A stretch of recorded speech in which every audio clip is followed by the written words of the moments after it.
Assalamualaikum warahmatullahi wabarakatuh. Selamat datang di podcast Apoy, tempat kita berbagi-bagi kisah inspiratif dan menggali nilai-nilai luhur dalam Islam. Halo para pendengar setia, kembali lagi bersama saya Zaki, siap menjalani kalian dengan obrolan yang penuh makna dan hikmah.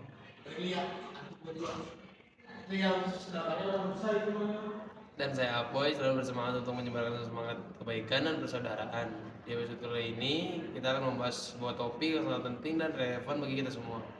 Benar sekali Apoy, kita akan mengupas tentang para dai, para juru dakwah yang telah berjasa besar dalam menyebarkan agama Islam di Nusantara. Kita akan membahas bagaimana cara berdakwah dengan penuh cinta, kesabaran, dan kebijaksanaan, sehingga Islam dapat diterima dengan baik oleh masyarakat.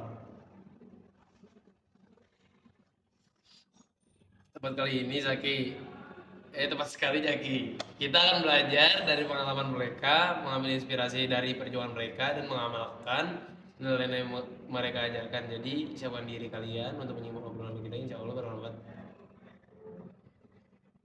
Oke, sebelum kita membahas lebih jauh, mungkin ada sebagian pendengar yang bertanya-tanya, siapa saja sih yang para dai yang telah berjasa dalam menyebarkan agama Islam di Nusantara?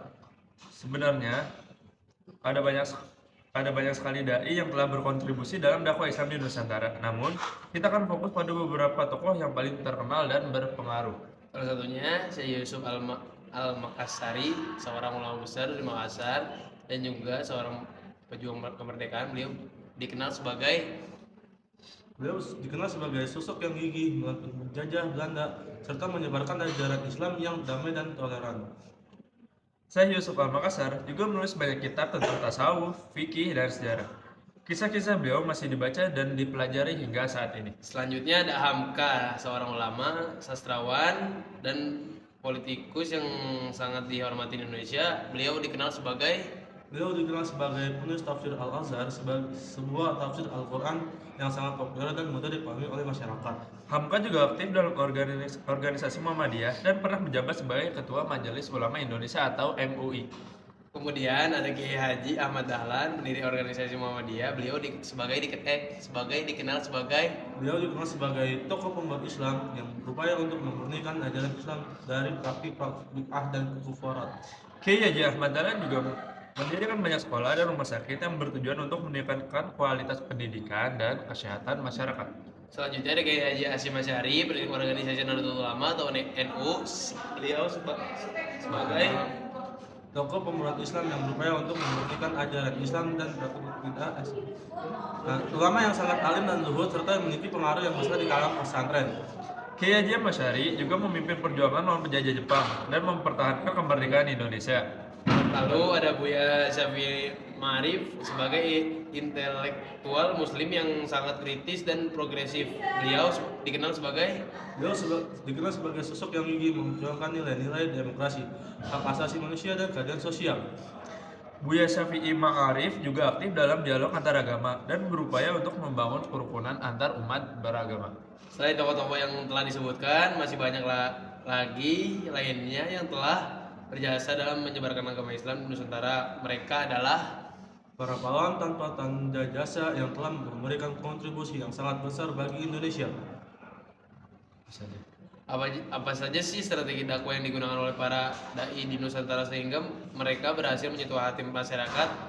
Salah satu strategi yang paling efektif adalah dengan menggunakan pendekatan yang lembut dan penuh kasih sayang. Para dai tidak menggunakan kekerasan atau paksaan, tapi justru berusaha untuk memahami kondisi dan kebutuhan masyarakat serta memberikan solusi yang relevan. Mereka juga menggunakan bahasa yang mudah dipahami oleh masyarakat, serta menghindari istilah-istilah yang rumit dan membingungkan. Selain itu, para dai juga memberikan contoh yang baik dalam kehidupan sehari-hari. Mereka adalah teladan dalam hal kesadaran, kejujuran, keadilan, dan kasih sayang. Mereka tidak hanya bicara tentang agama, tapi juga mengamalkannya dalam tindakan nyata. Hal ini membuat masyarakat semakin percaya dan menghormati mereka.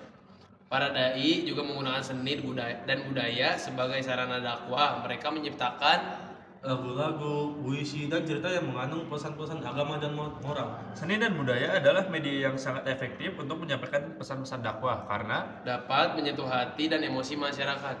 Selain itu, para dai juga aktif dalam kegiatan sosial dan kemanusiaan. Mereka membantu Masyarakat yang membutuhkan seperti fakir miskin, anak yatim, dan korban bencana alam.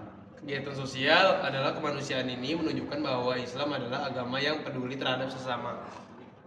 para dai juga menjalin hubungan baik dengan tokoh-tokoh agama lainnya dan berupaya untuk membangun kerukunan antar umat beragama. Mereka menyadari bahwa Indonesia adalah negara yang majemuk sehingga Kerukunan antar umat beragama adalah kunci untuk menjaga persatuan dan kesatuan bangsa. Di era digital ini, bagaimana cara kita mengadaptasi strategi dakwah Islam agar relevan dan efektif? Kita harus memanfaatkan teknologi informasi dan komunikasi untuk menyebarkan pesan-pesan Islam yang positif dan inspiratif. kita dapat membuat konten-konten dakwah yang menarik dan kreatif di media sosial seperti Video pendek, infografis, meme, dan podcast. Kita juga bisa mengadakan kajian virtual untuk menjangkau yang lebih luas. luas. Selain itu, kita juga harus berhati-hati dalam menyaring informasi yang beredar di media sosial. Kita harus menghindari penyebaran berita bohong atau hoax, ujaran kebencian, atau hate speech, dan konten-konten yang provokatif.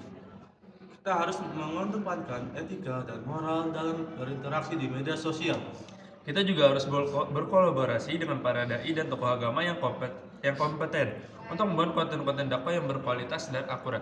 Dengan memanfaatkan teknologi informasi dan komunikasi secara bijak, kita dapat menyebarkan kebaikan dan inspirasi kepada seluruh masyarakat Indonesia. demikian obrolan kita tentang inspiratif para dai di Nusantara. Semoga bermanfaat dan menambah wawasan kita semua. Mari kita teladani semangat dan perjuangan para dai dalam menyebarkan agama Islam yang damai, toleran, dan inklusif. Mari kita jadikan legasi para dai sebagai inspirasi untuk membangun Indonesia yang lebih baik, adil, makmur, dan sejahtera.